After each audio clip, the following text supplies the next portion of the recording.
Pokémon Scarlet and Violet have presented a lot of potential despite only having 2 trailers so far, and with an apparent emphasis on the themes of past and future, I can't help but wonder what that all means for fossil Pokémon. Now, while I very much expect that the legendary Pokémon Koraidon and Miraidon might have the ability to travel through time to some degree, or to have even been brought here by some other outside force, the designs used for Professor Sada and Professor Turo raise a few more questions. I think it's a fun idea to suspect that these human characters may also originate from a different time period, but it could also be the case of them just choosing to dress in this way to embody their ideals of the traditions of the past and the potential of the future. At least I would say that's the case with Professor Turo. But Professor Sada really stands out as opposed to, well, any other human Pokemon character. In the past, we've gotten other characters who wear more traditional dress, either relative to Japanese-inspired culture or culture made up for the world of Pokemon, and they do always look definitively traditional when compared to their peers, while still reading as living in modern times. But that is not at all the case with Professor Sada. The initial reaction that everybody had to this character design was the single biggest unga bunga brain thing I've ever seen in recent memory, both because people were immediately thirsty and because her clothing looks like stereotypical cavewoman garb. And I tried my hardest to place this as something other than that, but it has all the details that make it way too obvious. Sandals, ragged clothing at the ends, teeth shaped like jewelry, volumized hair, coat trimming reminiscent of fur, and even fangs. There's no way around this. She's a cave woman,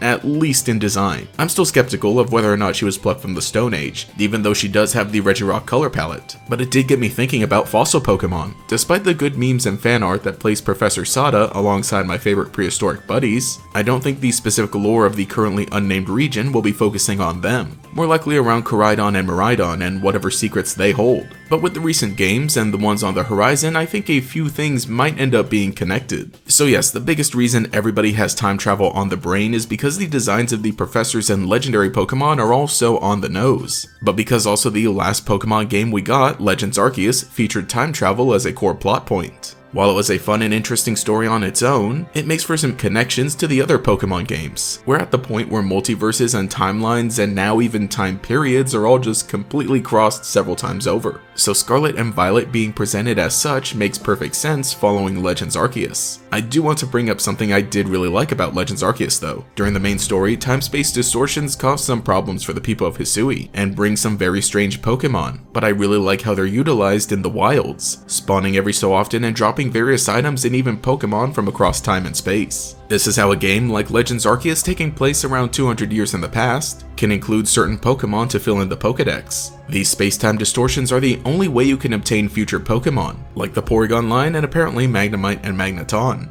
But most importantly, it allows you to find Cranidos, Rampardos, Shieldon, and Bastiodon in the wild. Now, fossil Pokemon had always been obtainable as fossil items that could be revived into new fossil Pokemon, and the Crown Tundra included them as wild Pokemon, potentially having hid in a hollow earth underground for so long, or even being transported there by Dynamax energy. It wasn't very clear, though I've discussed my theories. But it was one of my favorite ways of including fossil Pokemon because at this point, there are so many that it becomes tedious to revive the old ones every generation. But in Legends Arceus, this is definitively the first time we just get to capture wild fossil Pokemon that have been directly transported from their original time period, which is just so cool. Again, for a game like Legends Arceus, these time-space distortions make total sense. But what exactly is stopping these from coming to the core series of the main games? I think we're reaching the point that it's almost a given we'll have something like this in the post-game, because for the last few games we kind of already have, just in different forms. But finally, the last thing I want to talk about is what the fossil Pokemon will be like in this game. Things had been pretty consistent until Sword and Shield, where we get the whole mix and match gimmick. I did really like this because it made for some funny combinations while giving us some actually really good Pokemon. Well, mostly Dracovish. The typings were amazing because they just ditched the rock type. If we do get new fossil Pokemon in Scarlet and Violet, then I'd expect them to return to the usual find a fossil, get it revived, and the end product is part rock type. The last time we got this was in X and Y 9 years ago, so there's been enough of a break if Game Freak decides to return to tradition. And while the new fossil Pokemon would possibly be obtained this way, I think it goes without saying that the potential of space-time distortions or whatever is used in Scarlet and Violet would allow us to obtain the previous fossil Pokemon by just having them appear there. Unless we get a way to easily find the previous fossils and just get them revived, like in Brilliant Diamond and Shining Pearl, or yes, even even just buying them at the store like in Sun and Moon.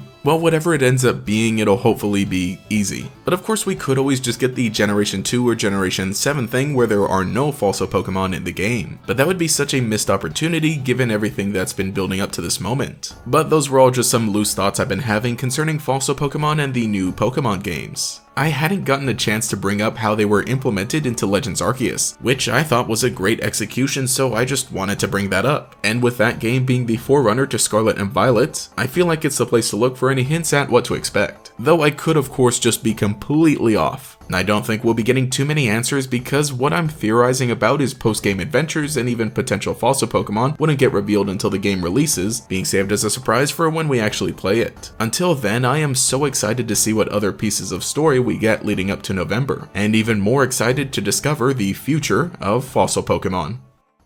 Thank you to all my channel members who make videos like this possible, especially Justin R, Mr. Pig Puncher, and Quago. If you want to support and have your name shouted out here, you can become a channel member as well, and get access to some cool emotes for comments and live streams that I'm very proud of. You can also follow me on Twitter for more memes. But anyway, this has been Gatorax, and I'll catch you later.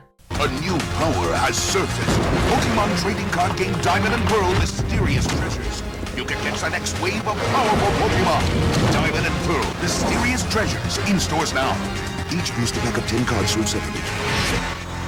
Impressive, isn't it? Found it on my first try. It's fossilized Pokemon manure. Huh?